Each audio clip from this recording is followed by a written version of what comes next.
इस तरह ताल्लुकात नहीं बनाती कि रिलीजन की बेस पे या ट्राइब की बेस पे या कास्ट की बेस पे। अगर इस तरह देखा जाए तो मतलब जो टू नेशन थ्योरी थी कि हिंदू और मुसलमान इकट्ठे नहीं रह सकते, मुसलमान इकट्ठे रहेंगे, तो बांग्लादेश जब टूटा तो वो टू नेशन थ्योरी गलत साबित हो गई। फिर हमने कहा जी तालिबान इस्लामी है और हम भी इस्लामी हैं, और जो अशरफ गनी की हुकूमत थी डेमोक्रेटिक थी, तो डेमोक्रेसी और इस्लाम का आपस में तजाद है। तो जब अफगानिस्तान एक शरिया स्टेट बनेगी तो हमारे ताल्लुकात अच्छे होंगे, ताल्लुकात अच्छे नहीं है। तो सर उल्टा हो गया ना, अफगानिस्तान के ताल्लुकात इंडिया के साथ बेहतर हो गए, बेहतर हो गया। हालांकि इंडिया के ताल्लुकात डेमोक्रेटिक गवर्नमेंट में अच्छे थे, तालिबान के साथ उनकी नहीं बनती थी ऑब्वियसली, मगर उनके ताल्लुकात अच्छे हो गए।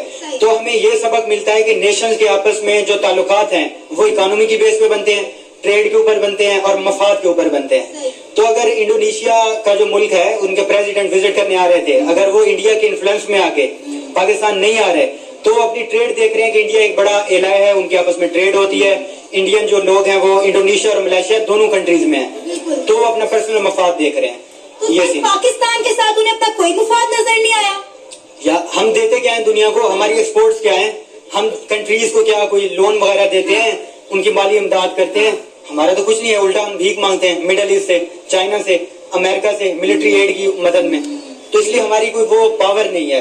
तो सर इस तरह तो फिर आहिस्ता आहिस्ता पाकिस्तान आइसोलेट हो जाएगा। ऑलरेडी आप देखें कि हमारे मुल्क के जो हालात है, कोई कंट्री ना तो हमें सपोर्ट करती है, ना ही कोई हमारे मुल्क में विजिट के लिए आता है, इन्वेस्टर भी नहीं आता किसी मुल्क के, ना तो प्राइम मिनिस्टर आते हैं ना ही प्रेसिडेंट आते हैं। अगर हम बात करें इंडिया की तो भाग भाग के हर बंदा इंडिया में जाने को तैयार है, इंडिया में इन्वेस्ट करने को तैयार है, लेकिन कोई पाकिस्तान की तरफ देखना भी पसंद नहीं करता। अब आप ये देखें कि हमारे लिए कितनी इंसल्टिंग बात है कि आपने हमारे साथ जो है वो रिटर्न फॉर्म में एक एग्रीमेंट किया कि हम 26 और 27 जनवरी को पाकिस्तान का विजिट करेंगे, और बाद में आपने कहा कि हम नहीं आएंगे, जो प्लान है वो पोस्टपोन कर दिया जाए। तो ऐसा पाकिस्तानी मेरे लिए तो बहुत काबिल शर्मिंदगी बात है।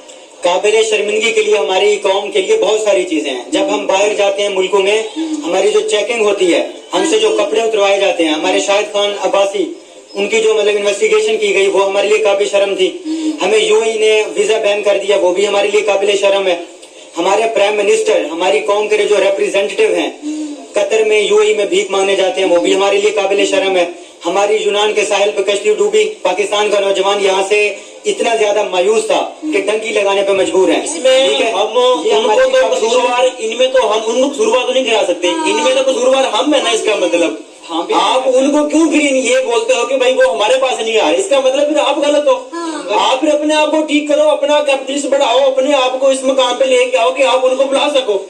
अब ये जो आप इंडिया की बात कर रहे हो कि इंडिया बहुत बड़ा है, हर चीज के ऊपर काबू पा रहा है, कि वो कैपिटलिस्ट है ना, उसके पास अथॉरिटी है, वो हर चीज के ऊपर ऐसे तरक्की कर रहा है कि वो बेईमानी भी कर रहा है लेकिन सामने नहीं आने दे रहा। आप बेईमानी भी करते हो, खुला करते हो, लेकिन बताते भी हो कि हम कर रहे हैं भाई, तो बदनाम तो आप खुद अपने आप को कर रहे हो। तो फिर कहते हो कि जी हमारी कोई सुन नहीं रहा, हमारी कोई बात नहीं मान रहा, हमें ये नहीं कर रहा, तो कैसे भाई बात मानेगा आपकी?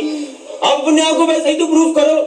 आप एक लोगों को दावा देते हो, उनको बोलते हो कि जी आप हमारे पास इस डेट को आ रहे हो, पता लगता है कि जी दूसरा कंट्री आके जी उनको टांग अड़ा दिया, जी उन्होंने अपनी बोली बढ़ा के उनको बोली या ये, और आप उन्होंने जाहिर सी बात है चूज को करना है जो हमें सपोर्ट करेगा, जो हमें फाइनेंशियली हर चीज के लिए सपोर्ट करेगा।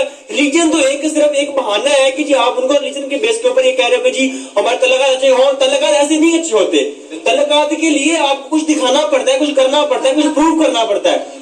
ये आप रिलीजन बेस को, ये तो एक बहाना होगा, एक सोर्स तो बिनका बना लिया आप लोगों ने जी के रिलीजन बेस के ऊपर जी हम तल्लुकात अच्छे करें। बात तो मैं कह रही हूँ कि हम दूसरे ममालिक को क्या दे रहे हैं।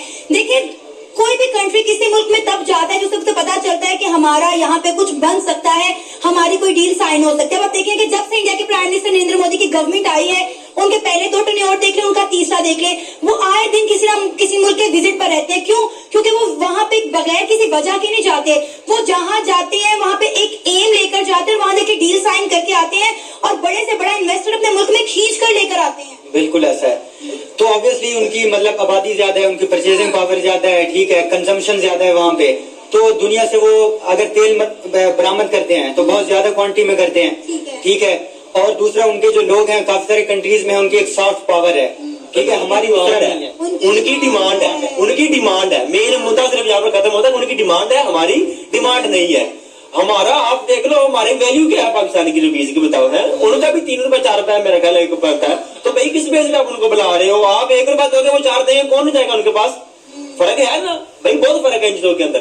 تو آپ اس چیز کو دیکھو, یہ نہ دیکھو کہ آپ ریلیجن کو لے کے آ رہے ہو اندر. یہ ریلیجن اور بزنس چیز کے اندر بہت بڑا فرق ہے.